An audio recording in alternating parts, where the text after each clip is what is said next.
আসসালামু আলাইকুম, তোমাদের প্রত্যেককে স্বাগতম আমার চ্যানেল ইজি আইসিটি স্কুলে, অর্থাৎ সবথেকে সহজ এইখানে। আমি আছি তোমাদের সাথে মোহাম্মদ বাইজিদ এবং আজকে আমরা অধ্যায় 5-এর 19 নম্বর ক্লাসটা করব। আর আজকের ক্লাসের টপিকগুলো এই টপিকগুলো হলো তোমাদের বইয়ের, অর্থাৎ আমি পুরো কোর্সে যত কিছু পড়াবো তার ভিতরে যদি আমি কাউরে বলি সবথেকে বাইরের টপিক, অর্থাৎ যে টপিকের সাথে তোমাদের আহামরি তেমন কোনো সম্পর্ক নাই, সেই টপিকগুলোর ম্যাক্সিমামটাই আজকের ক্লাসে আছে। কিন্তু দাঁড়াও, একটু খেয়াল করো যে আমি তোমাকে কি বলি।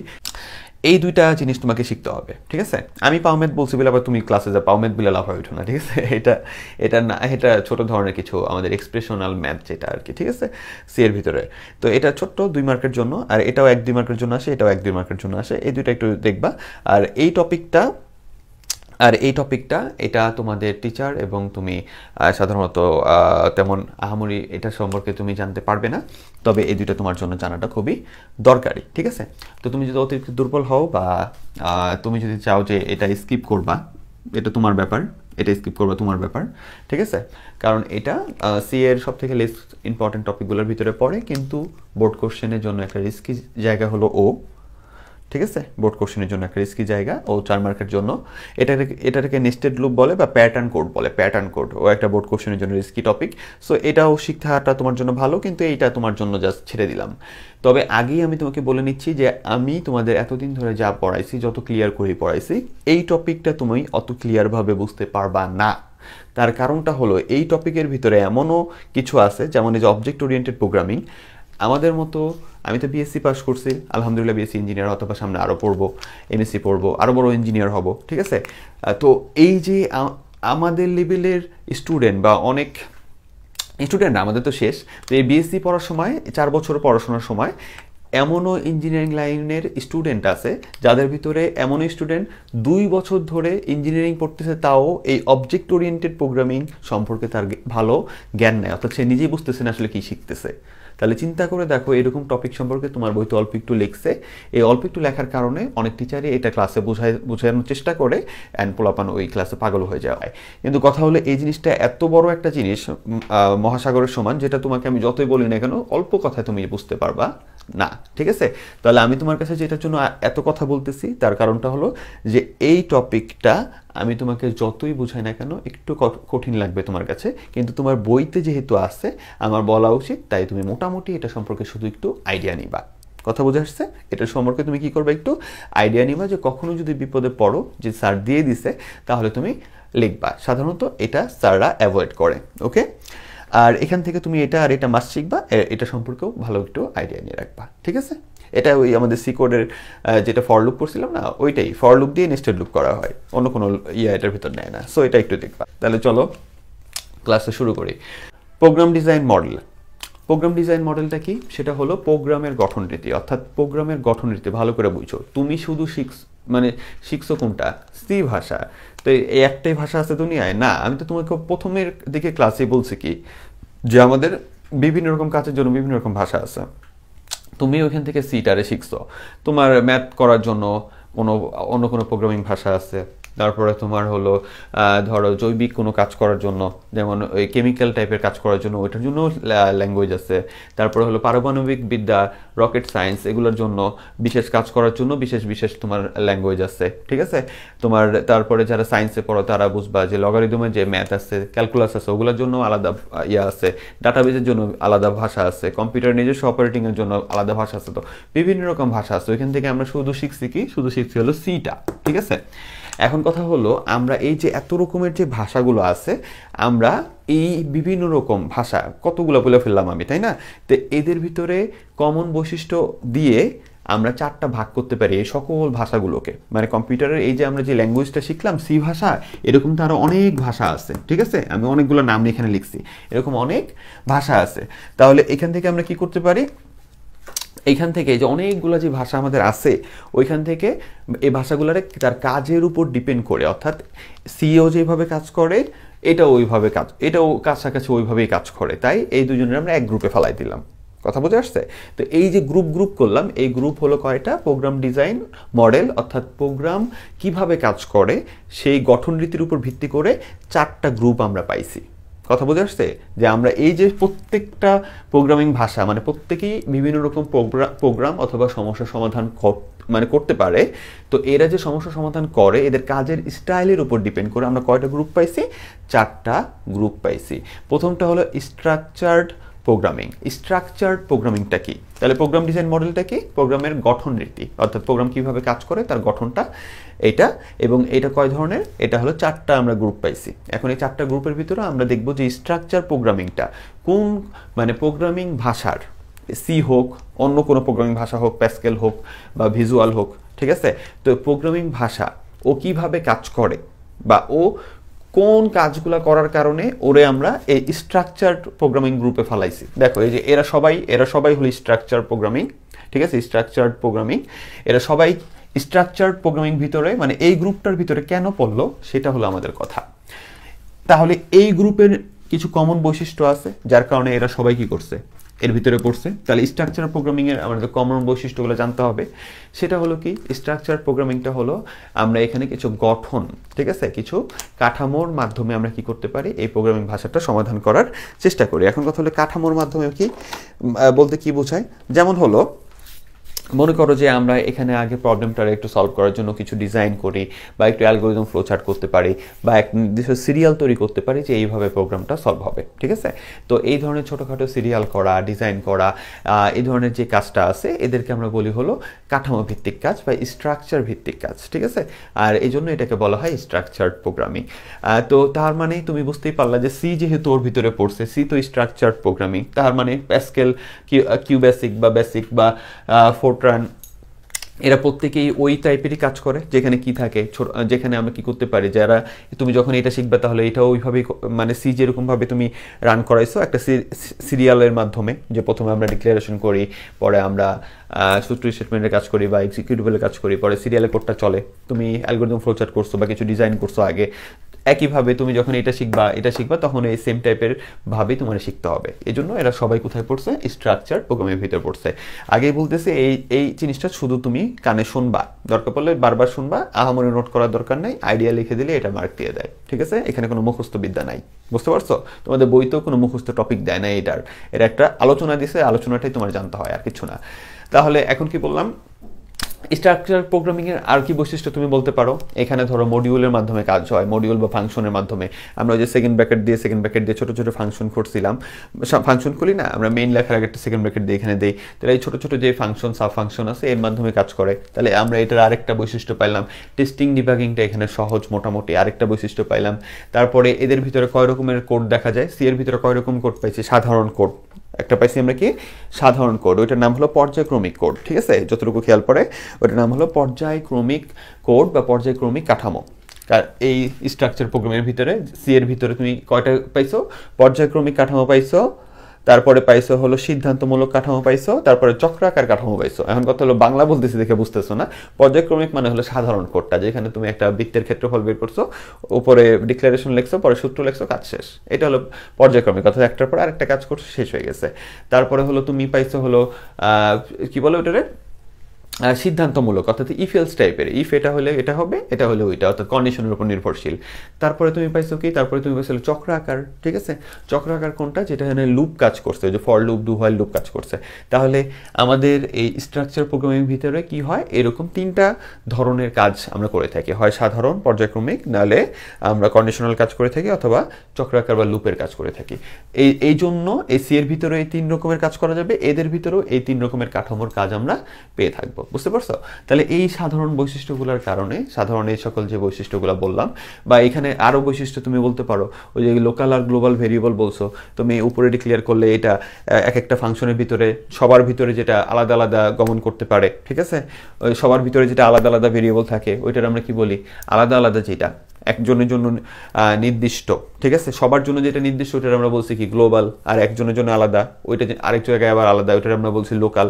তাহলে এখানে লোকাল ভেরিয়েবল, গ্লোবাল ভেরিয়েবল থাকে, একটা ফাংশন থেকে আরেকটা ফাংশনে মান যাইতে পারে, তো অনেক বৈশিষ্ট্য আছে। এই জন্য এই সকল বৈশিষ্ট্য মিলেই হলো আমাদের স্ট্রাকচার প্রোগ্রামিং, ঠিক আছে? তা আমি এখানে যে কথাগুলো বলছি, যদি কখনো ব্যাখ্যা বলতে হয় এগুলো বলে দিলে স্ট্রাকচার প্রোগ্রামিং শেষ। আচ্ছা, এখন যেটা নিয়ে আমি কথা বলবো সেটা হলো অবজেক্ট ওরিয়েন্টেড প্রোগ্রামিং। এটা এমন একটা টপিক যেটা আমাদের ইঞ্জিনিয়ারিংয়ে যে স্টুডেন্টগুলো আছে ওরাই সাধারণত 6 মাস বা 1 বছরে বুঝতে পারে না যে আসলে এখানে কি শেখানো হচ্ছে। তো আমি তোমাদের শিখাইতেছি এমন স্টুডেন্টদের, আমি এই সম্পর্কে কথা বলতেছি যাদের আমি এই অবজেক্ট ওরিয়েন্টেড প্রোগ্রামিংয়ের ভিতরে যারা পড়ে, মানে এই টাইপের কাজের ভিতরে যে সকল ভাষাগুলো পড়ে, যেমন C++, জাভা আছে, তো এই যে যেগুলো আছে এগুলো তোমার আমি শিখাইছি না? আমি তো এগুলো তোমার শিখাই নাই, মানে এগুলো তো তোমার নাই, এর সাথে তোমার কোনো কানেকশনই নাই। তাহলে যেইটা তুমি জীবনে শিখো নাই, তোমার কোনো কানেকশন নাই, ওই জিনিস সম্পর্কে আমি কথা বলবো, তুমি কিছু বুঝবা? বুঝবা না, এটাই স্বাভাবিক। যারা করে তারাই বুঝে না, তাহলে তাদের বোঝানো কষ্ট হয়ে যায়। তাহলে তুমি শুধু শুনো, আমি যা বলবো এটা 10%ও যদি বোঝো ইটস এনাফ, ঠিক আছে? তাহলে এখন আমাদের এখানে যে কাজটা সেটা হলো অবজেক্ট ওরিয়েন্টেড যে প্রোগ্রামিংটা আছে এটার মানেটা কি, আমি যা বলি খালি শোনো। অবজেক্ট ওরিয়েন্টেড প্রোগ্রামিংয়ের মানে হলো যে প্রোগ্রামিং ভাষাটা হলো অবজেক্ট এর উপরে নির্ভর করে চলে, তাকে বলা হয় অবজেক্ট ওরিয়েন্টেড প্রোগ্রামিং, ঠিক আছে? অবজেক্টের উপর ভিত্তি করে যে প্রোগ্রামিংটা চলে তাকে বলা হয় অবজেক্ট ওরিয়েন্টেড প্রোগ্রামিং। তো এখন একটা কথা হলো যে অবজেক্টের উপর নির্ভরশীল, অবজেক্ট বলতে কি বোঝায়? অবজেক্ট বলতে বোঝায় হলো বস্তু। অবজেক্ট বলতে কি বোঝায়? বস্তু। বস্তু নির্ভরশীল প্রোগ্রামিংকে আমরা বলতেছি হলো অবজেক্ট ওরিয়েন্টেড প্রোগ্রামিং। এখন কথা হলো আমরা যেই কোডটা শিখবো, আমরা যেই কি শিখবো, কোডটা শিখবো, এই কোডের ভিতরে বস্তুটা কি? কোডের ভিতরে বস্তুটা কি? সাধারণত আমাদের চোখ, মানে চাক্ষুষ দিকে যদি বলি, চাক্ষুষ দিকে বস্তু বলতে কি বুঝাইতেছে? চাক্ষুষ দিকে বস্তু বলতে বোঝায় হলো তোমার ধরো তোমার যে বই, খাতা, কলম, পেন্সিল সব কিছুই তোমার বস্তু। আমি যে মার্কার লিখি ওই মার্কারও বস্তু। তাহলে আমাদের প্রোগ্রামের ভিতরেও বস্তু টাইপের কিছু একটা থাকবে, ঠিক আছে? প্রোগ্রামের ভিতরেও বস্তু টাইপের কিছু একটা থাকবে, ওইটার উপর নির্ভর করে আমরা প্রোগ্রামটাকে রান করব, ওইটাকে আমরা অবজেক্ট ওরিয়েন্টেড প্রোগ্রামিং বলি। আরে কত সহজ কথা না? সহজ কথা না, এটার ভিতরে কিছু জিনিস তোমাকে এখন জানতে হবে। সেটা কি, চলো আমরা আলোচনায় তাহলে চলে যাই। দেখো, এই অবজেক্ট ওরিয়েন্টেড প্রোগ্রামিং পড়ানোর সময় আমি এখানে অবজেক্টটা লিখছি, ওই যে বস্তু যেটা বললাম, তো বস্তুটা আমি এখানে লিখছি, ঠিক আছে? বস্তুটা লেখার পরে আমি আবার কি কাজ করছি ভালো করে দেখো। এখানে আবার তোমার উপরে এই যে ক্লাস, ইনহেরিটেন্স, এনক্যাপসুলেশন, পলিমরফিজম, এই জিনিসগুলো লিখছি। এই জিনিসগুলো সম্পর্কে তোমাকে এক কথায় জানতে হবে, ঠিক আছে? আমার লাল মার্কার ভালোটা কোথায় গেল? এই জিনিসগুলো সম্পর্কে তোমাকে জাস্ট এক কথায় জানতে হবে। তাহলে সেটা কি, সেটা একটু পরে জানতে পারবা যে এই জিনিসগুলো আসলে কিভাবে কাজ করে। তো ফার্স্টে তোমাকে বুঝতে হবে হলো বস্তু নির্ভরশীল প্রোগ্রাম বলতে কি বোঝায়। এটার মতো না, ঠিক আছে? তাহলে সেটা কি? সেটা হলো যে মনে করো তুমি এমন কোনো কাজ করতেছো বা এমন কোনো সফটওয়্যার তৈরি করতেছো, এটা খুব অ্যাডভান্স লেভেলের কাজ, তাই থিঙ্কটা একটু বড় করতে হবে, ঠিক আছে? এমন কোনো অ্যাডভান্স লেভেলের কাজ করতেছো যেখানে তোমাকে মনে করো যে বেশিরভাগ টিচারে এটা গাড়ি নিয়ে উদাহরণ দেয়, যে তুমি কোনো কার নিয়ে কাজ করবা, কার, ঠিক আছে? অর্থাৎ কার একটা সফটওয়্যার তৈরি করবা যেখানে যে সফটওয়্যারে গাড়ি নিয়ে কাজ করতেছো তুমি। তাহলে ভালো করে বুঝো, এখন এই গাড়ি নিয়ে কাজ করার সময় আমাদের যেটা হবে সেটা হলো যে তুমি এইখানে হোন্ডা টাইপের যে গাড়িগুলো আছে ওই গাড়ি নিয়েও কথা বলতে পারো। বুঝো, তুমি এই সফটওয়্যারটার ভিতরে হোন্ডা গাড়ি নিয়েও, আমি কিন্তু খালি উদাহরণ দিতেছি এবং উদাহরণ আর বিশ্লেষণটাই শুধু তোমাদের আছে, এটার আর কিছু নাই, ঠিক আছে? ওইখান থেকে তোমাকে একটু একটু একটু করে শিখতে হবে, ওই একটু একটুই খালি এখানে জানতে হবে, আর কিছু না। তাহলে মনে করো যে আমি গাড়ি নিয়ে কাজ করতেছি, ঠিক আছে? গাড়ি নিয়ে কাজ করতেছি এবং এই গাড়ির ভিতরে বিভিন্ন ব্র্যান্ড পড়ে, যেমন হোন্ডা পড়তেছে, ঠিক আছে? তারপরে BMW পড়তেছে, তারপরে তোমার অডি পড়তেছে, ঠিক আছে? শর্ট করে লিখলাম। তাহলে এরা সবাই কিন্তু গাড়ি, এরা সবাই গাড়ি। এই যে আলাদা আলাদা গাড়ির যে নামগুলো আমি বললাম, এরা প্রত্যেকে হলো এক একটা অবজেক্ট আমাদের সি এর ভাষায়। বা তুমি বলতে পারো, মনে করো তুমি ছাত্র বা স্টুডেন্ট নিয়ে কথা বলতেছো কোনো একটা সফটওয়্যারে, কথা না মানে তুমি কোনো একটা সফটওয়্যারে কাজ করবা স্টুডেন্ট নিয়ে, ঠিক আছে? স্টুডেন্ট নিয়ে তুমি কাজ করবা, স্টুডেন্ট নিয়ে কাজ করবা, ঠিক আছে? আরে সর্বনাশ, হাতের লেখা। তাহলে কি করতেছো? STUDENT, স্টুডেন্ট নিয়ে কাজ করবা। এবার তুমি মনে করো যে তুমি রিতা, তারপরে রহিম, আর মনে করো যে রাহাত, তিনটে আর দিয়ে হয়ে গেছে না? তো মনে করো এই তিনটা স্টুডেন্ট নিয়ে তুমি কোনো সফটওয়্যারে কাজ করবা, তাহলে এই তিনটা স্টুডেন্ট হলো আমার জন্য অবজেক্ট।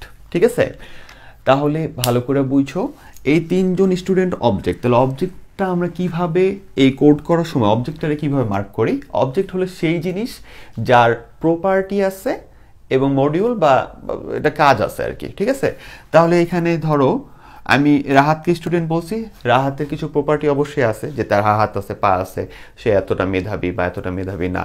ঠিক আছে, এবং সে একটা স্টুডেন্ট কারণ সেই ক্লাসে পড়ে। ঠিক আছে, এবং পড়াশোনা করে। তারপর আবার রহিমের বেলাও কি, তার হাত আছে, পা আছে, সে এতটুকু লম্বা, এতটুকু খাটো, অথবা সেও পড়াশোনা করে এবং এই জায়গায় পড়ে বলে সে একটা স্টুডেন্ট। আবার ওর বেলাতেও আমি এই কথাটা বলতেছি। তাহলে ওদের প্রত্যেকের কি আছে, প্রপার্টি আছে, এবং তারা কোনো না কোনো কাজ করে। এই ধরনের কোনো কিছু যদি আমাদের কোনো প্রোগ্রামিং ভাষার ভিতরে আমরা পাই, যাদের নিজস্ব প্রপার্টি বৈশিষ্ট্য আছে এবং ওরা কোনো না কোনো কাজ করতেছে, ওদেরকে আমরা বলি হলো অবজেক্ট।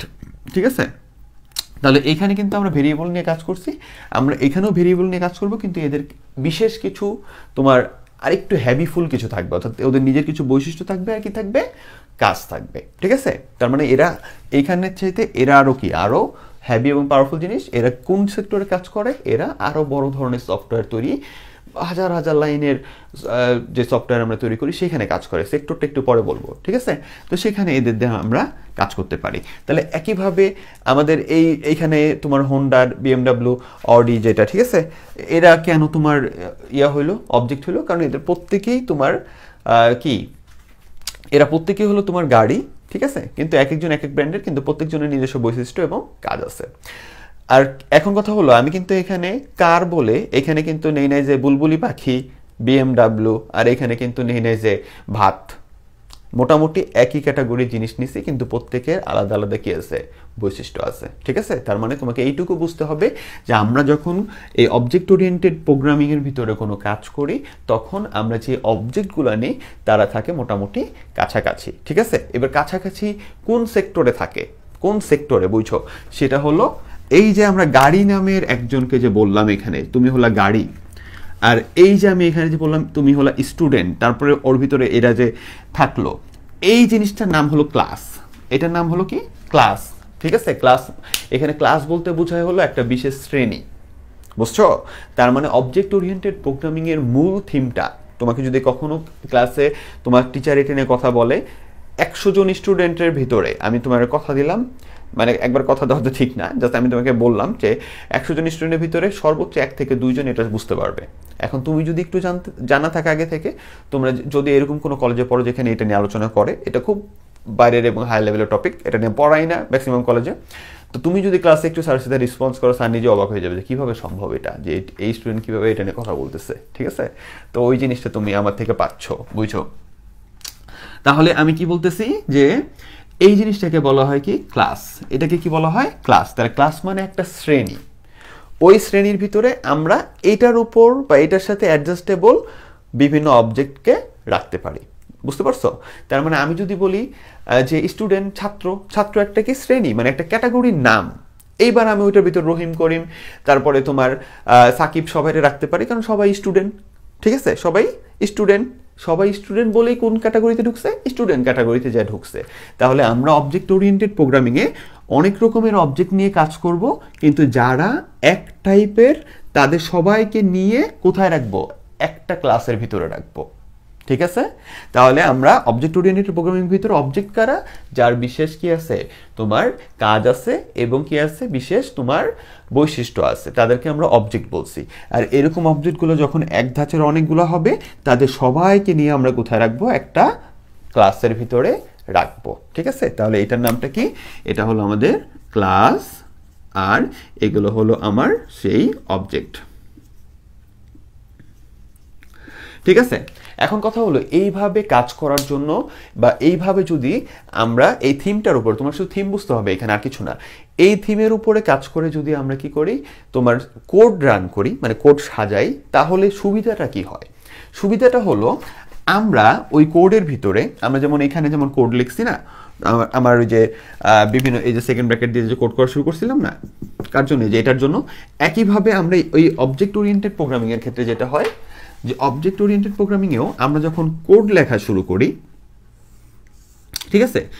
এই কোডের প্রথম দিকে বা বিশেষ জায়গায়, এটা জাস্ট তোমাদের বলতেছি প্রথম দিকে, যে আমরা বিশেষ জায়গায় কি করি, আগে বিশেষ জায়গায় আমরা এই ক্লাসগুলোকে আগে লিখে রাখি। ক্লাস যে একটাই থাকবে তা না, আমি এটা নিয়েও কাজ করতে পারি, এটা নিয়েও একই প্রোগ্রামের ভিতরে কাজ করতে পারি, যে ছাত্র আর গাড়ি দুইটাই থাকলো। তাহলে এই যে স্টুডেন্ট ক্লাসটা, তাহলে আমরা কোডের ভিতর কি করি, এই স্টুডেন্ট ক্লাসটা, ঠিক আছে, এবং এই কারের যে ক্লাসটা আছে সেই দুইটা জিনিসকে আগে ডিক্লেয়ার করি বা আগে সাজায় নিই। কিভাবে সাজাই, যে আমি আগে এর ভিতরে, ঠিক আছে, কোডের মানে পরে কোডের সাথে এটা নিয়ে যাচ্ছে, আগে কথা বুঝো তারপরে। তা আমি আগে এই কারের ভিতরে কিছু বৈশিষ্ট্য দিয়ে দিই, যে কোন কোন জিনিসটা আমার কারের ভিতরে, মানে আমি ভবিষ্যতে যে কোড করব এই কোডের কোন কোন জিনিসটা এই কার ক্যাটাগরিতে পড়বে, সেটা আমি এখানে কয়েকটা বৈশিষ্ট্য বা প্রপার্টি আগে দিয়ে দিই। সেটা হলো কি, যে যাদের চাক্কা আছে, ঠিক আছে, যাদের 4টা চাক্কা আছে, তাহলে আমরা আগে কারের ভিতরে কি বৈশিষ্ট্য দিতেছি, যে যাদের কি আছে 4টা চাক্কা আছে এবং যারা ইঞ্জিন আছে, এরকম জিনিস সবাই হলো কার। ঠিক আছে, তাহলে আমি বললাম কি, যে যাদের চাক্কা আছে এবং ইঞ্জিন আছে তারা সবাই হলো কারে পড়বে। তাহলে আমি ভবিষ্যতে যদি কোড করার সময় যাদের চাক্কা আছে আর ইঞ্জিন আছে এরকম জিনিসটা আমি কি করতে পারবো, এই ক্যাটাগরিতে ফালাইতে পারবো। ঠিক আছে, তাহলে সুবিধাটা কি দেখো, সুবিধাটা হলো আমরা মনে করি এক জায়গায় কোড করতেছি, করতে করতে করতে করতে কোনো জায়গায় আমি কার ক্যাটাগরিটা, অর্থাৎ কোনো একটা ভেরিয়েবল বা কিছু একটার জন্য যদি আমি বলি যে ও কার ক্যাটাগরিতে পড়ে, তাহলে ও অটোমেটিক, আমি যদি কখনো বলে ফেলি যে এই জিনিসটা কি হয়, কার ক্যাটাগরিতে পড়ে, তাহলে সে অটোমেটিক, আমি কারের ভিতরে যে বৈশিষ্ট্যগুলো বলে দিয়ে আসছি, যার চাক্কা আছে এবং ইঞ্জিন আছে, সে কিসে পড়তেছে, কারে পড়তেছে। তাহলে আমি যখনই বলবো যে ও কারে পড়ে, তার মানে ওর ভিতরে যে বৈশিষ্ট্যগুলো বলা আছে না, যে চাক্কা আছে ইঞ্জিন আছে, তাহলে এই বৈশিষ্ট্য অটোমেটিক ওর ভিতরে চলে আসবে। বুঝতে পারছো? তার মানে চিন্তা করে দেখো, আমি আগে থেকে কিছু বৈশিষ্ট্য সাজায় রাখতে পারতেছি একটা ক্লাসের ভিতরে, দেন ভবিষ্যতে কোনো জায়গায় কোড করার সময় যদি ওইটার আমি শুধু ওর সাথে কানেক্ট করতে পারি, তাহলে ওর বৈশিষ্ট্যগুলো ওর ভিতরে চলে আসতেছে। দেন তুমি মনে করো যে বললা যে আমি BMW গাড়ি নিয়ে কথা বলতেছি, ঠিক আছে, তুমি বললা কি, মানে কোডটা করতেছো কি নিয়ে, BMW নিয়ে, ঠিক আছে। তখন তুমি বলতে পারবা যে তাহলে এটা কার ক্যাটাগরিতে পড়ে, তখনই এটার ভিতরে কোন কোন কোড চলে আসবে, যে ওর চাকা আছে, ওর কি আছে, ইঞ্জিন আছে। এবার তুমি ওর যদি আরো কিছু চাও, BMW কেন হইলো, যে ওর স্পেশাল আরো এই বৈশিষ্ট্যগুলো আছে, এগুলো তুমি ওকে দিতে পারবা।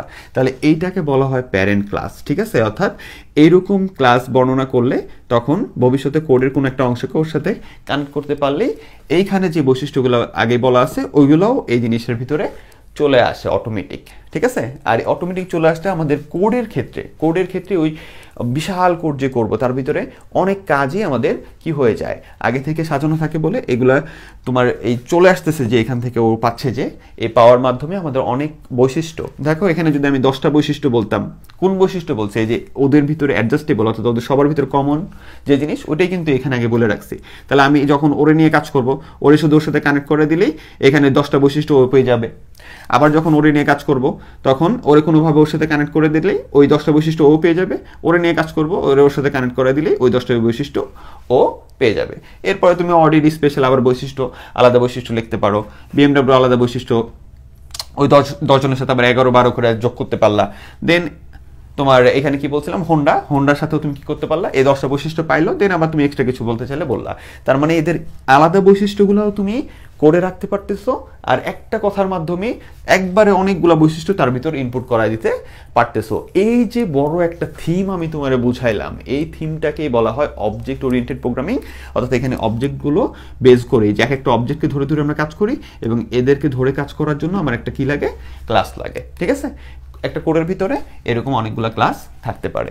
আর এই যে ক্লাস থেকে বৈশিষ্ট্য পাস হইতেছে তার টাইপের কিছুর উপরে, ঠিক আছে, টাইপের কিছুর উপরে যে বৈশিষ্ট্যটা আসতেছে বা পাস হচ্ছে, এটাকে বলা হয় ইনহেরিটেন্ট। এটাকে কি বলে, ইনহেরিটেন্ট বা ইনহেরিটেন্স।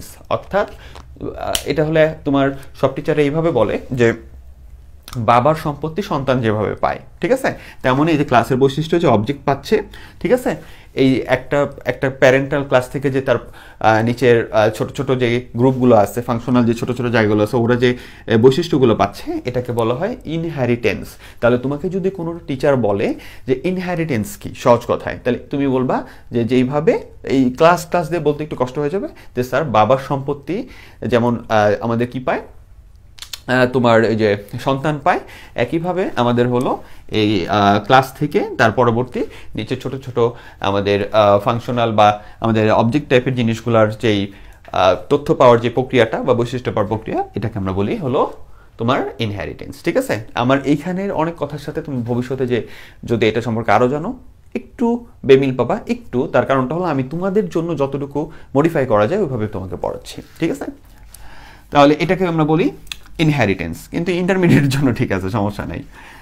তাহলে ইনক্যাপসুলেশন কি, এরপরে আমরা আসলাম, ক্লাস জানলাম, ইনহেরিটেন্স জানলাম, ইনক্যাপসুলেশন। ইনক্যাপসুলেশনটা হলো তুমি তোমার কোডের ভিতরে, আমি কি বলতেছি যে তুমি তোমার কোডের ভিতরে কি করলা, এই কোডের ভিতরে কিছু গ্রুপ বানায় দিলা, যে এদের কিছু কাজ কোনো জায়গায় কোনো তোমার এদের কিছু কাজ ডিক্লেয়ার করে একটা গ্রুপ বানায় দিলা, এবং বিশেষ কোডের মাধ্যমে ওই পুরা গ্রুপটাকে, ঠিক আছে, এদের কাজ বা বৈশিষ্ট্যের গ্রুপটাকে বিশেষ কোডের মাধ্যমে লক করে দিলা। লক মানে কি, যে এই জিনিসটা আমার এই 1000 লাইনের কোডের ভিতরে এই 10 লাইনের এই কোডটা কেউ কি করতে পারবে না, বাইরে থেকে কোনো ইনপুট দেই আউটপুট দেই যত কিছু দিই না কেন এই 10 লাইনের উপর কোনো প্রভাব পড়বে না। এটাকে একবারে তুমি কি করলা, ক্যাপসুল করে দিয়ে আটকায় দিলা। এই ধরনের কাজকে বলা হয় ইনক্যাপসুলেশন, অর্থাৎ একবারে তোমার কি ওটার একটা প্রোটেক্টিভ মোড অন করে দেওয়া, মানে প্রোটেক্টিভ মোড করে দেওয়া, যাতে বাইরে থেকে বাইরের কোনো কোডের কোনো কিছুর কারণে এটার যাতে কোনো প্রবলেম না হয়। ঠিক আছে, এরপরে আস্তে আস্তে পলিমরফিজম। পলিমরফিজম মানে হলো বহুরূপিতা। এটার সরাসরি কেউ তোমাকে বললে তুমি খালি বলবা বহুরূপিতা, আর কিছু না। বহুরূপিতা মানে হলো যদি আমাদের তোমার কি হয় যে বিশেষ কোনো কাজের ক্ষেত্রে পলিমরফিজমের দ্বারাও তোমাকে একটা সংজ্ঞা বলি। তো পলিমরফিজম যদি তুমি কাউকে বলতে চাও, বলতে পারো হলো, এটা বলতে বোঝায় হলো বহুরূপিতা। সে বহুরূপিতা বলতে কি বোঝায় দেখো, তুমি বলতে পারো যে একই ফাংশন এবং বিভিন্নভাবে, ঠিক আছে, একই ফাংশন বিভিন্নভাবে ব্যবহার করার উপায়কে বলা হয় হলো পলিমরফিজম। ঠিক আছে, আর একই বৈশিষ্ট্যের জন্য কোনো কোড মডিউল নাম এক হলেও একাধিক রূপ থাকতে পারে। ঠিক আছে, কখন কোন রূপ ব্যবহার করতে হবে তা কম্পাইলার নির্দিষ্ট করে দেয়। এটা তোমাদের একটা ফেমাস রাইটারের বই, মাহবুবুর রহমান এটা লিখছে মেবি, হ্যাঁ উনি মেবি লিখছে, রাখছিলাম যে তোমাদের একটু বলবো। তাহলে এটা হইলো কি, যে একটা ফাংশন, অর্থাৎ আমরা ধরো ওই যে ফাংশন যে ছোট ছোট অংশ, কাজের ছোট ছোট অংশ যে আমরা কোডের ভিতরে ভাগ করি, ওই ফাংশন এক এক জায়গায় এক এক রকম রূপ দেখাইতেছে। ঠিক আছে, ওইটা হলো বহুরূপিতা, এবং সে কোডের কোন জায়গায় কেমন রূপ দেখাবে সেটা আবার কে ঠিক করতেছে, সেটা আমরা বললাম কি, যে সেটা ঠিক করে দেয় হলো আমাদেরকে কম্পাইলার, যে সে কোন জায়গায় কোন কাজটা করবে। ঠিক আছে, তাহলে এইটুকু শুধু মনে রাখো, একটা ফাংশন এক এক জায়গায় যদি এক এক রকম কাজ করে, ওই হাজার হাজার লাইনের কোডের এক এক জায়গায় এক এক রকম, কম্পাইলার যদি কাজ করায় ওইভাবে, তাহলে ওইটা আমরা বলবো কি, ওইটা আমরা বলবো পলিমরফিজম। তাহলে তুমি পলিমরফিজম সম্পর্কে একটা আইডিয়া রাখলা, যে একটা ফাংশনের বিভিন্ন রূপের কাজ করার প্রক্রিয়াকে পলিমরফিজম বলে। ইনহেরিটেন্স, এটা হলো তোমার কি হয়, একটি তোমার বৈশিষ্ট্য, কিছু বৈশিষ্ট্য যদি এক ক্লাস থেকে তোমার কি হয় অন্য ক্লাসে তোমার কি হয়, তোমার পাস হয়, উত্তরাধিকারের মতো, উত্তরাধিকার সূত্রের মতো কি হয়, যায় আর কি, তাহলে ওইটাকে আমরা বলতেছি কি, ওইটাকে আমরা বলতেছি কি, যে তোমার ইনহেরিটেন্স। আর এনক্যাপসুলেশনটা কি বলছি, যে এনক্যাপসুলেশনের মাধ্যমে আমরা কি করে দিই, যে একটা বিশেষ কোড গ্রুপকে আমরা কি করে দিই, যে ওইটা একবারে আমরা প্রোটেক্টিভ মোড করে দিই, অর্থাৎ আমরা কি করতে দিই না, ওইটার উপরে আর অন্য কোনো অবজেক্ট বা অন্য কোনো কাজ ওইটার ভিতরে কি করতে পারবে না, বাইরে থেকে কি করতে পারবে না, অ্যালাউ হবে না, বা বাইরে থেকে ওইটার উপরে কোনো অ্যাকশন করতে পারবে না। এই ধরনের কাজকে আমরা বলি হলো তোমার ইনক্যাপসুলেশন। জানি না কতটুকু বুঝছো, বাট যতটুকু বলছি আমার মনে হয় এইরকমটা এতটুকু বলার মতো সামর্থ্য অনেক টিচারের আছে কিনা জানি না। আল্লাহর রহমতে এইটুকু বলছি, যা বুঝছো ওইটুকুই মাথায় রাখো, দরকার বলে আবার শুনো। এখন দেখো এইটা কোথায় ব্যবহার হয়। মনে করো যে এই কোড, এই এত পেঁচানো কোড করে আমার লাভটা কি, এই এত পেঁচানো কোড করে আমার লাভটা কি জানো, সেটা হলো যে তুমি যখন করবা, কি বলো ওইটারে, ওই ফেসবুক, মনে করো তুমি ফেসবুক বানাইছো, ফেসবুকে 2 দিন পর পর নতুন প্লাগইন আসে না, প্লাগইন মানে কি বলতেছি, মানে নতুন নতুন সেটআপ আসে না, যে তুমি হঠাৎ করে দেখতেছো এখানে লাইভ বাটন আসছে, তারপরে দেখতেছো হোম বাটনের ভিতর নতুন কিছু আসছে, তারপরে মনে করো যে নতুন কোনো যদি কিছু মেনু টেনু ঢুকে, তাহলে কি তোমার ফেসবুকের কাজ কি উল্টাপাল্টা হয়ে যায়? উল্টাপাল্টা কিন্তু হয় না, তোমার ফেসবুকের টোটাল কাজটা যা ছিল তাই থাকে, শুধু নতুন আরেকটা জিনিস এটার ভিতর অ্যাড হয়ে যায়। ঠিক আছে, এই টাইপের কোনো এত বড় প্ল্যাটফর্ম টাইপের যে তুমি পরিবেশ বানানোর জন্য বা তোমার সফটওয়্যার বা অ্যাপ্লিকেশন বানানোর জন্য সাধারণত আমাদের অবজেক্ট ওরিয়েন্টেড প্রোগ্রামিংটা ব্যবহার হয়। ওইখানে সুবিধা হলো আমরা এই যে ক্লাস ধরে, ঠিক আছে, ক্লাস বা অবজেক্ট ধরে কাজগুলো করে হাজার হাজার লাইনের কোড, লাখ লাখ লাইনের কোডগুলো সাজানো থাকে। দেন তুমি যদি কোনো কিছু নতুন প্রবেশ করাইতে চাও, তাহলে শুধু আবার নতুন এই যে এরকম ক্লাস তার অবজেক্ট এরকম ধরে একটা ডিজাইন করে শুধুমাত্র তুমি মাঝখানে বসাই দিবা, এই নতুন জিনিসটাও তোমার ওই কোডের ভিতরে ইনসার্ট হয়ে যাবে। যেই জিনিসটা এটার ভিতরে কিন্তু পসিবল না। এখানে কিন্তু সব কিছু পরে মডিফাই করতে হবে তোমার, ওই প্রথম ফাংশন, দ্বিতীয় ফাংশন, গ্লোবাল ভেরিয়েবল, এই ভেরিয়েবল, সেই ভেরিয়েবল সব নিয়ে কাজ করতে হবে। কিন্তু এইখানে তুমি জাস্ট একটা অংশ সাজানো ছিল, ওইটা যেভাবে আছে ওইভাবেই কাজ করবে, আর নতুন আরেকটা তুমি অংশ কোড করে ওইটার ভিতরে আবার কি করতে পারবা, দিয়ে দিতে পারবা। এই জন্য ফেসবুকে 2 দিন পর নতুন তুমি টুল বার বা সামথিং পাও। কথা বুঝে আসছে? ওগুলো এইভাবে তৈরি করা হয়। এগুলো অনেক দূরের কথা, অনেক বড় সড়ো কথা রে ভাই। তাহলে চলো এবার আসি আমরা এর পরের টপিকে, তোমার ভিজুয়াল প্রোগ্রামিং। ঠিক আছে, ভিজুয়াল প্রোগ্রামিংটা কি? ভিজুয়াল প্রোগ্রামিংটা এটা বলতে জাস্ট 2 মিনিট লাগবে, 1 মিনিট লাগবে। সেটা কি, তোমরা অনেক সময় দেখো যে তোমরা একটা মজার জিনিস দেখো, সেটা হলো কি, তোমরা একটু দেখো তো ওই যে কি বলো এটা, ঠাকুরমার ঝুলি, তারপরে কিছু ছোট ছোট কার্টুন দেখো না, যেখানে লড়ে, হাতটাত লড়ে, এরকম তোমরা কিন্তু ফেসবুকে দেখো যে একটা ছোট পেনের মতো জিনিস দিয়ে নাড়ানাড়ি করতেছে, হাত নড়তেছে, এই নড়তেছে, সেই নড়তেছে, এটা দিয়ে একটা কার্টুনের ভিডিও বানাইতেছে। তাহলে এই যে এটাকেই বলা হয় ভিজুয়াল প্রোগ্রামিং। ভিজুয়াল প্রোগ্রামিং মানে হলো যেটা চোখে দৃশ্যমান, কোড নট ইম্পর্টেন্ট, কোড পিছনে জেনারেট হয়। ঠিক আছে, তুমি ভিজুয়াল জিনিস দিয়ে কাজ করো। যেমন একটা পুতুলের মতো কিছু একটা আছে, ঠিক আছে, পুতুলের মতো কিছু একটা আছে, তুমি হাত এই নাড়াচ্ছ, এটারে সেভ করলা যে আমি এই বাটনে ক্লিক করলে হাত নাড়াবে, দেন তুমি এটা সেভ করছো ওইভাবে, দেন বাটনে ক্লিক করলে তোমার কি হচ্ছে, হাত নাড়াইতেছে, হ্যালো দিতেছে। তাহলে এই ধরনের কাজ, অর্থাৎ ভিজুয়াল জিনিস যেটা তুমি চোখে দেখতে পাও। আমি জাস্ট পুতুলের কথা বললাম, এইভাবে গেম টেম সাজানো হয়, অ্যানিমেশন সাজানো হয়, তারপরে বিভিন্ন রকম অ্যানিমেটেড কাজ করা হয়, এইভাবেই করা হয়। ঠিক আছে, তাহলে যেইখানে তুমি কোড করার সময়, কোড না এটা আসলে প্রোগ্রামিংটা, এই প্রোগ্রামিংটা হলো ভিজুয়াল মানে এখানে দৃশ্যমান জিনিসগুলোকে আমরা কি করি, নিজেরা সহজেই কি করতে পারি, নাড়াচাড়া করার মাধ্যমে এটার একটা ছোট ধরনের তোমার আউটপুট তৈরি করতে পারি। সেটাই হলো আমাদের কি, সেটাই হলো আমাদের এক ধরনের তোমার ভিজুয়াল প্রোগ্রামিং। এইটার কাজটা খুবই ভালো, তোমরা ইনশাল্লাহ বড় হলে শিখো, ভালো ভিজুয়াল প্রোগ্রামার হইতে পারলে খুব ভালো। এখান থেকে তুমি বিভিন্ন জিনিস তৈরি করতে পারবা, অ্যানিমেটেড জিনিস তৈরি করতে পারবা, জিনিসটা খুব মজাদার। ঠিক আছে, তোমরা এনজয় করতে পারবা। তাহলে ভিজুয়াল প্রোগ্রামিংটা কি, এটা হলো এমন একটা প্রোগ্রামিং সেক্টর যেখানে আমাদের সকল কাজকর্ম কি হয়, ভিজুয়াল ডিপেন্ডেন্ট জিনিসের উপর দিয়ে হয়। ঠিক আছে, ভিজুয়াল নির্ভরশীল, অর্থাৎ যেটা দৃশ্যমান আছে এরকম জিনিসের উপর আমরা নাড়াচাড়া করেই কি করি, কাজ করি। এটা জাস্ট জানার জন্য, এটা আসে না তেমন একটা। তো উদাহরণগুলো দিয়ে দিচ্ছি, উদাহরণগুলো একটু তুমি শিখা নিও। ঠিক আছে, এর ভিতরে তোমরা যদি নেটে চাইলে তোমার স্ক্র্যাচের যে কাজ আছে এটা দেখতে পারো নেটে, যদি এটা তোমাদের বইতে নাই, কিন্তু এটা আমি তোমার দেখতে বলছি এই কারণে যে এর কাজটা খুব ইন্টারেস্টিং। দেখলে তুমি দেখবা যে পুতুল নাচতেছে, কার্টুন দৌড়াদৌড়ি করতেছে, ওই টাইপের জিনিসগুলো এখান থেকে বানানো যায় খুব সহজে। এরপরে হলো ইভেন্ট ড্রাইভেন। এটা তোমাদের এই সবগুলোর ভিতরে আরও ডাউনের টপিক, তাও একটু বলি। ইভেন্ট ড্রাইভেনের উদাহরণ আমি দিই না এই কারণে, কারণ আমাদের ভিজুয়াল প্রোগ্রামিংয়ের কিছু টপিক এখান থেকে, বা জাভার কিছু অংশ, তারপরে যে MS এক্সেস, এগুলোকে ইভেন্ট ড্রাইভেনের অংশ বলা হয়। ঠিক আছে, বলা হয় সরাসরি না। ইভেন্ট ড্রাইভেনটা আসলে এমন একটা, এটা একটা ক্যাটাগরি। ঠিক আছে, এটা একটা ক্যাটাগরি যে টাইপের কাজটা এরাও কিছু হলে করে, এই টাইপের জিনিসগুলো কিছু হলে করে। এই জন্য আমি এটা স্পেসিফিক কোনো উদাহরণ দিইনি। তুমি চাইলে MS এক্সেসটা এর ভিতরে উদাহরণ হিসেবে দিতে পারো, বা জাভা দিতে পারো কিছু ক্ষেত্রে।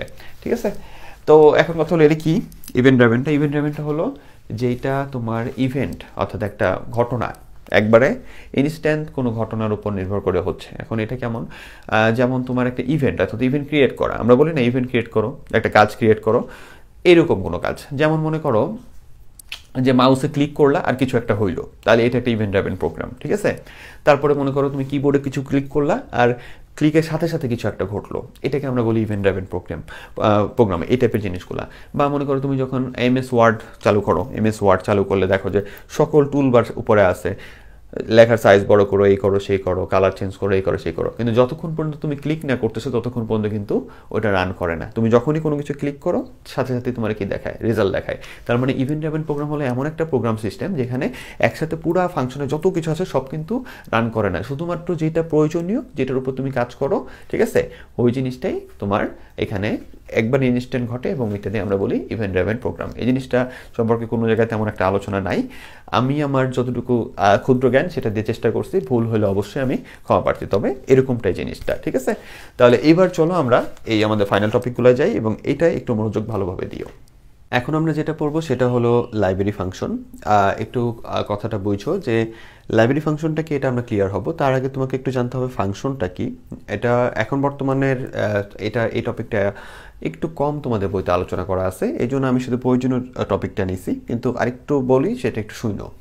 ফাংশনটা হলো যখন আমরা কোনো নির্দিষ্ট সমস্যা সমাধানের জন্য অনেকগুলো স্টেটমেন্টকে একটা নির্দিষ্ট ব্লকে রাখি বা রাখা হয় যদি কোনো প্রয়োজনে, তাহলে ওইটাকে বলা হয় হলো ফাংশন। ঠিক আছে, যখন কোনো নির্দিষ্ট সমস্যা সমাধানের জন্য অনেকগুলো স্টেটমেন্টকে একটা ব্লকের ভিতর রাখা হয় তাকে বলা হয় তোমার কি ফাংশন। ঠিক আছে, এখন কথা হলো এটা আমরা বুঝবো কিভাবে। এটা বুঝতে গেলে একটা জিনিস আগে একটু মনে রাখো, ফাংশন টাইপের জিনিসগুলোর শেষে সাধারণত ফার্স্ট ব্র্যাকেট থাকে। ঠিক আছে, এই যে ফার্স্ট ব্র্যাকেটের ভিতরে লেখা থাকে টুকটাক, আবার কিছু কিছু জায়গায় অন্যরকম হতে পারে, ওটা পরে বলতেছি। তো সাধারণত এরা তুমি চিনতে পারবা হলে এরকম ফার্স্ট ব্র্যাকেট টাইপের জিনিসগুলো থাকে, আর ভিতরে আমরা টুকটাক কাজও করি। ঠিক আছে, তো এদেরকে আমরা ফাংশন বলি। এখন কথা হলো তাহলে নির্দিষ্ট কিছু কাজের সমাধানের জন্য নির্দিষ্ট কিছু স্টেটমেন্টে কী করছি, নির্দিষ্ট কোনো কাজকে সমাধানের জন্য নির্দিষ্ট কিছু স্টেটমেন্টকে কোনো একটা ব্লকে জমা রাখলে ওইটাকে বলে ফাংশন। তার মানেটা কি? তার মানেটা হলো যে দেখো এই টাইপের আমি যে এই যে প্রিন্টএফ স্ক্যানএফ লিখছি, আরও কিছু জিনিস আছে। ঠিক আছে, গেট ক্যারেক্টার আছে, পুট ক্যারেক্টার, এরকম কিছু জিনিস আছে। এই সবগুলো জিনিসকে রাখা আছে হলো এই যে stdio.h নামের তোমার হেডার ফাইলের ভিতরে। ঠিক আছে, এটার আমরা studio.h বলে, অনেক রিচার আবার স্টুডিও বলে রাগ করে। তো stdio.h এর ভিতরে রাখা আছে। যখনই আমরা বুঝতে পারছি যে আমাদের কোডটা ইনপুট আউটপুট টাইপের, তখনই আমরা কি করছিলাম যে কোডের ভিতরে প্রিন্টএফ স্ক্যানএফ লাগবে, ওই যে প্রথম ক্লাসের কথা, তখন আমরা আগে কি করছি, ওই যে হ্যাশ ইনক্লুড দিয়ে এটা যুক্ত করে নিয়েছিলাম কোডের ভিতরে। তার মানে কি, তার মানেটা হলো এটার ভিতরে এরকম একটা হেডার ফাইল বা এরকম একটা লাইব্রেরি টাইপের জায়গায় এই জিনিসগুলো কি করা আছে, এইগুলোর কাজগুলো আগে থেকেই ওইখানে স্টোর করা আছে। ওইটাই আমি বললাম যে যখন কোনো নির্দিষ্ট সমস্যা সমাধানের জন্য যদি কিছু স্টেটমেন্ট মানে কাজ টাইপের জিনিসগুলো আগে থেকে কোনো ব্লক আকারে কোনো জায়গায় জমা থাকে, ওইটাকে আমরা বলি ফাংশন। তাহলে এই যে এই জিনিসগুলো আমরা আগে থেকেই আমাদের কম্পাইলের ভিতরে জমা আছে। কারো জমা করে দিচ্ছে, যারা এই ভাষাটা তৈরি করছে তারাই জমা করে দিচ্ছে। বুঝতে পারছো? তাহলে ওইটাকে বলা হয় ফাংশন। ফাংশনটা সাধারণত দুইটা প্রকার বলা হয়, একটাকে বলা হয় লাইব্রেরি ফাংশন, একটাকে বলে কি লাইব্রেরি ফাংশন, আর আরেকটাকে বলে ইউজার ডিফাইন ফাংশন। ঠিক আছে, আমি লাইব্রেরি ফাংশনটাও আমি লিখে দিছি, ইউজার ডিফাইনটা আমি শুধু একটু বলে দিব, একটু মাথায় রেখো। লাইব্রেরি ফাংশনটা কি? লাইব্রেরি ফাংশনটা হলো এই যে এই টাইপের জিনিসগুলোকে বলা হয় লাইব্রেরি ফাংশন। ঠিক আছে, এই যে উপরে লিখে দিছি যে সি কম্পাইলারে কতগুলো বিল্ট ইন ফাংশন থাকে, সেগুলোকে বলা হয় লাইব্রেরি ফাংশন। বিল্ট ইন মানে কি, অর্থাৎ তুমি যখন সিটা ইনস্টল করছো এই জিনিসগুলো সি এর ভিতরে আগে থেকেই দেওয়া আছে। সি এর ভিতরে এই জিনিসগুলো আগে থেকে দেওয়া আছে, তুমি দাও নাই, তুমি জানো এটা দরকার, তাই তুমি কি করছো, কিভাবে ব্যবহার করতে হয় ওইভাবে ব্যবহার করছো। ঠিক আছে, তাহলে এই জিনিসটাকে বলা হয় লাইব্রেরি ফাংশন। তাহলে কোনগুলো লাইব্রেরি ফাংশন? তাহলে ফাংশন কয় প্রকার বলছি? দুই প্রকার, library function, user define function. User define ফাংশনটা আমি বলবো একটু পরে, যে আমাদের আরেকটা ফাংশন কি আছে, আমরা এটা হলো একে কি পড়তেছে লাইব্রেরি, আর আরেকটা হলো ইউজার ডিফাইন। ঠিক আছে, ইউজার ডিফাইন ফাংশন আরেকটা, এটার অনেক কিছু আছে, একটা শুধু কথা বলবো, বলা দরকার তাই বলবো। ঠিক আছে, অনেক কিছু আছে, সবগুলো বলবো না, এটা একটু খেয়াল করো। তাহলে আমরা যদি সিটা নিয়ে কাজ করি, সির ভিতরে যদি আগে থেকে কিছু দেওয়া আছে, এটার কাজ আগে থেকে দেওয়া আছে, ওইরকম জিনিসগুলোকে বিল্ট ইন মানে যেটা আগে থেকেই কোম্পানিগতভাবে বানানোর সময় দিয়ে দেওয়া হয়েছে, ওইটা নিয়ে আমাদের কোনো কাজ নাই। সরি, আমরা নতুন কিছু বানাইতে পারবো না, ওইটা যেইভাবে আছে ওইভাবেই ব্যবহার করতে হবে, সেই জিনিসটাকে আমরা বলি বিল্ট ইন। মানে আগে থেকেই দেওয়াই আছে, আমরা শুধু কি করতে পারবো, ব্যবহার করব, ওইটা আগে থেকেই বানানো আছে ভিতরে। তাহলে এই জিনিসগুলো, এই যে আমি ধরন বলে দিছি যে এই জিনিসগুলো যে প্রিন্টএফ স্ক্যানএফ গেট সিএচ, তারপরে হলো সিএল আর এস সি আর। ঠিক আছে, এটা হলো সাধারণত একটা ছোট একটা কাজ আছে তোমার, ওই ক্লিয়ার টাইপের জন্য কাজ করে। ঠিক আছে,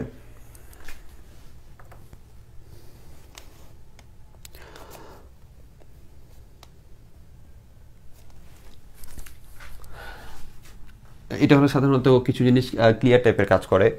তো এই যে এইটা, তারপরে আছে তোমার যে পাও, স্কোয়ার রুট, তারপরে এই যে অ্যাবসলিউট। ঠিক আছে?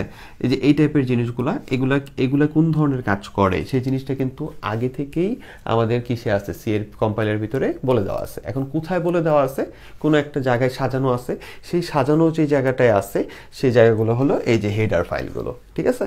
তাহলে এই যে আমাদের স্টুডিও ডট এইচ এর ভিতরে এরা আছে, এই জন্য আমরা যখন কোড করি তখন আগে স্টুডিও ডটটারে কানেক্ট করে নিই, ঠিক আছে? আমি কিন্তু এখন নিয়ম বলতেছি যে কিভাবে তোমার এই যে লাইব্রেরি ফাংশন ব্যবহার করা হয়। তো লাইব্রেরি ফাংশন কেন? কারণ এই ফাংশনগুলো আমাদের কিছু হেডার ফাইলের ভিতরে কি আছে, লাইব্রেরি বইয়ের মতো সাজানো আছে, ঠিক আছে? আমরা যখন যেটা দরকার সেটা ব্যবহার করতে পারি। কিভাবে ব্যবহার করি, যে আমরা যদি কোড করার সময় আমরা যদি দক্ষ হলে আমরা নিজে বুঝতে পারি যে কোড করার সময় আমার প্রিন্টের দরকার, স্ক্যানের দরকার, আর ওই যে পাওয়ারের কাজ যদি করি তাহলে আমার পাও দরকার, ঠিক আছে? বা রুটের কাজ করি রুট দরকার। তাহলে তখন আমরা কি করবো, প্রিন্টএফ আর স্ক্যানএফটা কোথায় বলা আছে কাজ, স্টুডিও ডট এইচে, তাই আমরা hash include studio dot H লিখবো। আবার আমার কোডে যদি পাও লাগে, স্কোয়ার রুট লাগে, তখন আমি আবার কি লিখবো, তখন আবার লিখবো হলো ওই যে উপরে হ্যাশ ইনক্লুড তোমার কি ম্যাট ডট এইচটা উপরে লিখে দিয়ে আসবো। তুমি যদি চাও, এটা নিয়ে এতটা মারামারি নাই, এটা চাইলে তুমি আবার উপরে তুমি তখন এটারও হ্যাশ ইনক্লুড দিয়ে কনিও ডট এইচও দিয়ে আসতে পারো, ঠিক আছে? তাহলে আমরা যে ধরনের ফাংশন ব্যবহার করব ওইটা আমরা প্রবলেম দেখলেই বুঝতে পারবো যে আমার এটার জন্য আমার এই ফাংশনাল শব্দগুলো লাগবে, ঠিক আছে? দেন আমার এই ফাংশনগুলো কোথায় আছে, সেটা হলো আমার এই হেডার ফাইলে আছে। আমরা কোডের উপরে এই হেডার ফাইলগুলো দিয়ে আসলে দেন আমরা এই ফাংশনগুলো ব্যবহার করতে পারবো। কার জন্য বলছে, এটা লাইব্রেরি ফাংশন, ঠিক আছে? লাইব্রেরি ফাংশনগুলো তাহলে কি, লাইব্রেরি ফাংশন যেগুলো আগে থেকেই আমাদের এই যে এগুলোর কাজ আগে থেকে কি করা আছে, আমাদের কোডের মানে বিল্ট ইন মানে ভিতরে সেট করাই আছে। আমরা শুধু কি করি, আমরা জানি যে এটা লাগবে, দেন কার সাথে কিভাবে লাগবে ওই জিনিসটা আমরা সেট করে বসায় দিই। যে আমাদের উপরে এটার আমরা উপরে হ্যাশ ইনক্লুড দিয়ে বসায় দিই, ঠিক আছে? আমাদের এটা হেডার ফাইল বা লিঙ্ক আকার উপরে থাকে, দেন আমরা কোডের ভিতরে এই জিনিসগুলোকে ব্যবহার করি, ঠিক আছে? তাহলে এই হলো আমাদের লাইব্রেরি ফাংশন। তো কয়েকটা উদাহরণ একটু লিখে নাও, এই কারণে দিচ্ছি যে একটু যাতে তোমরা ইউজ টু হও, ঠিক আছে? আচ্ছা, ইউজার ডিফাইন ফাংশন নিয়ে বলছিলাম, শুধু একটা কথা বলবো, এটা সম্পর্কে তোমার আপাতত ধারণা আমি বলতেছি না, তার কারণটা হলো ম্যাক্সিমাম বইতে এটা উঠায় দিতে। তো এটা খালি খেয়াল রাখো যে ইউজার ডিফাইন ফাংশনটা হলো তোমার রিটার্ন টাইপ, তারপরে হলো তোমার ফাংশন নেম, তারপরে হলো প্যারামিটার লিস্ট, এই ধরনের জিনিস নিয়ে কাজ করে। শুধু এইটুকু একটু মাথায় গেঁথে নিও, ঠিক আছে? এইটুকু, আর কিছু লাগবে না, ঠিক আছে? এর বেশি যদি চাও তোমরা, তো মানে এখানে তো অনেক এক্সট্রা দেওয়াই হচ্ছে, এর বেশি যদি চাও তোমরা তোমাদের নিজস্ব টিচার যদি থাকে বা প্রাতিষ্ঠানিক টিচারের সাথে বলতে পারো, বা তুমি আরও একটু দেখতে পারো বইটই, এই আর কি। তো এটা যতটুকু লাগবে বলে দিলাম আর কি, ঠিক আছে? অ্যাভারেজ যতটুকু লাগে। আচ্ছা, এখন আমরা করব হলো পাওয়ারের ম্যাথ।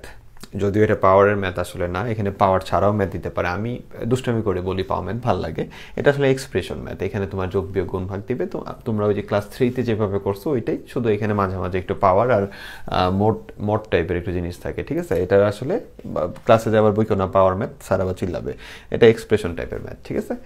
আর এই ম্যাথটা করার পরে আমরা ক্লাসে শেষ করে দিব। নেক্সটেড লুপটা আমরা আগামী ক্লাসে দিব। আগামী ক্লাসে আমরা লসাগু, গসাগু, ফ্যাক্টোরিয়াল এই টাইপের কোডগুলো দেখব, এবং তারপরে আমাদের যে আছে অ্যারের কাজ আছে, ওইটা করলে আমাদের অধ্যায়টা শেষ হয়ে যাবে।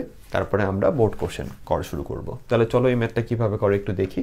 এই ম্যাথটা একটু পাওয়ার টাইপের জিনিস থাকলে একটু খেয়াল রাখো। পাও মানে কি, যদি কখনো পাও, খেয়াল তো আছে না, পাও মনে করো 5,2 দেওয়া আছে, এটার মানেটা কি? এটার মানেটা হলো 5 স্কোয়ার। এটাকে বলা হয় বেজ, এটাকে বলে কি বেজ, আর এটা কি আপার পাওয়ার, ঠিক আছে? আপার পাওয়ার মানে উপরে পাওয়ারটা। তাহলে এটার মানটা কত? 25। একইভাবে যদি আমি এখানে দিতাম 4, এখানে দিতাম 5, তার মানে এটা কি, এটা হয়তো কি তোমার 4-এর উপরে 5। এবার ক্যালকুলেটরে তুমি 4 টু দি পাওয়ার 5 করে দেখো কত হয়। অথবা তুমি এটার আবার এইভাবে লিখতে পারো 4 ইন্টু 4 ইন্টু 4 ইন্টু 4 ইন্টু 4, ঠিক আছে? এটার বেলায় তুমি লিখতে পারো 5 ইন্টু 5, তুমি গুণ করেও দেখতে পারো। এই হলো তোমার পাওয়ার কাজটা ছিল। তো চলো আমরা ম্যাথ দুটো করে মিলাই, দেন আমাদের ক্লাসটা শেষ করি।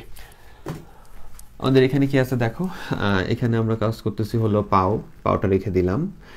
ক্লাস 3-তে যেভাবে ম্যাথ করছো ওইরকমই ভাগের কাজ, ফার্স্ট ব্র্যাকেটের কাজ, এগুলো আমরা আগে করব। তো এটা হলো ভাগ, 6কে তোমার 3 দিয়ে যদি ভাগ করো, 2 দিয়ে ভাগ করলে কত হয়? 3 হয়।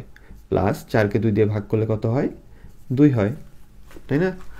এই যে কমার কমা যা আছে ওইভাবেই চলতে থাকবা। এই মোড মানে হলো পার্সেন্টেজের কাজ করছি না আমরা সি করে ওইটা। এটার মানেটা কি? এটাকে আমরা এটা দিয়ে ভাগশেষ করব, অর্থাৎ ভাগশেষ কত থাকে? 5 3-এর ভিতর কয়বার যায়? 2বার যায়। 5 দুগুণে 10, 13 যায় না। 11 12 13, আরো 3 লাগে। যত বাকি থাকে ওইটা হলো আমাদের কি? ওইটা হলো আমাদের ভাগশেষ। ঠিক আছে, তাহলে একটু খেয়াল করো যে এই মডটা মানে হলো ভাগশেষ। ঠিক আছে, দেন আমাদের কত আসলো? -4 × 2 8 প্লাস হলো 7 সমান সমান হলো পাও। তাহলে পাও এবার আছে কি, যখন দুইটা সংখ্যার কাজ একটা রূপান্তর হবে তখন এই ফার্স্ট ব্র্যাকেটের দরকার নেই। যেমন 3 আর 2 তে 5, তখন আর এই ফার্স্ট ব্র্যাকেটটার দরকার নেই। ঠিক আছে, কমা 3, দেন কি -8 প্লাস 7, অথবা তুমি এখানে সরাসরি তুমি চাইলে এখানে -1 লিখতে পারো। এটা তো পারো অন্তত, নাকি আল্লাহই জানে। ঠিক আছে, তারপরে তোমার কি আছে, এটার মানে তাহলে কি 5 টু দি পাওয়ার 3 সমান সমান বা -1। ঠিক আছে, তাহলে এটার মানেটা কি? এটার মানেটা হলো, এটার মানেটা কি?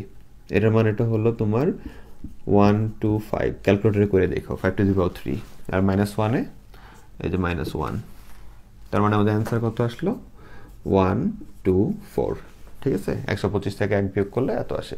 এই লাইনটা নিচে লিখো, নিচে নিচে লিখো, যে সাইডে লিখে দিলাম আমি। নিচে নিচে লিখো, এটা নিচে লিখো, তারপরে এটাও নিচে লিখো। ঠিক আছে, তাহলে এবার এটা করো। তাহলে এখানেও কত আসতেছে দেখো, তোমার আসতেছে হলো পাও, তারপরে তোমার থাকতেছে হলো এখানে 3 5 15, 5 থাকতেছে, মাইনাস হলো 9-কে 3 দিয়ে ভাগ করলে 3 গেল, ও আরেকটা ব্র্যাকেট আছে, তারপরে কি কমা, এখানে 17 মোড 5, 5-এর ঘরের নামটা গুনো, কতবার যায়? 3 5 15, 17 হইতে কত লাগে? 16 17 2, তাহলে এখানে হয় 2 ডাইরেক্ট। এটার জন্য 2 ডাইরেক্ট লিখলাম, শেষ। তাহলে যে ব্র্যাকেট, এই যে ব্র্যাকেট। ঠিক আছে, -4 প্লাস কত, 3 দুগুণে 6 প্লাস 7, অর্থাৎ যেগুলো কাজ করা যাবে, গুণ ভাগ যেগুলো করা যাবে সেগুলো আগে আগে করে ফেলবো, সমস্যা নাই। বদমাসের নিয়ম তো পারো, ছোটবেলায় করছো নাকি? ওইটাও আবার নাম শোনো নাই জীবনে? অর্থাৎ গুণ, যোগ বিয়োগ গুণ ভাগে কোনগুলো আগে করে সেগুলো আগে আগে করতে হবে, তারপরে আমরা যাইতে থাকবো। ঠিক আছে, এখন আবার ক্লাস 3 ম্যাথ শিখাতে বলো না রে ভাই। তারপরে পাওয়ার পরে আমাদের কি হবে? এখান থেকে 2 হয়, 5 থেকে 3 বিয়োগ করলে, কমা 2, এই যে এই 2টা, দেন মাইনাস। ঠিক আছে, এবার মাইনাস থাকলো, আগে কি করবা? যোগের কাজগুলো করে দাও, সমস্যা নেই তো। 6 আর 7 কত হয়? -4 প্লাস 13, এই 2টা যোগ করে দিলাম। ঠিক আছে, তারপরে কি আছে?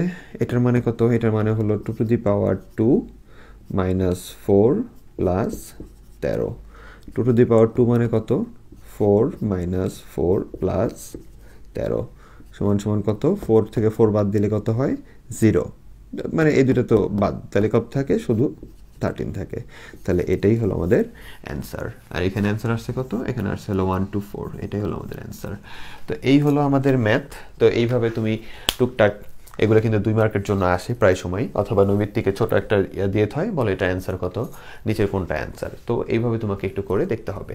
তো এই ছিল আমাদের আজকের ক্লাস। আমরা নেক্সট ক্লাসে ইনশাল্লাহ আরো বড় বড় টপিক নিয়ে আসতেছি।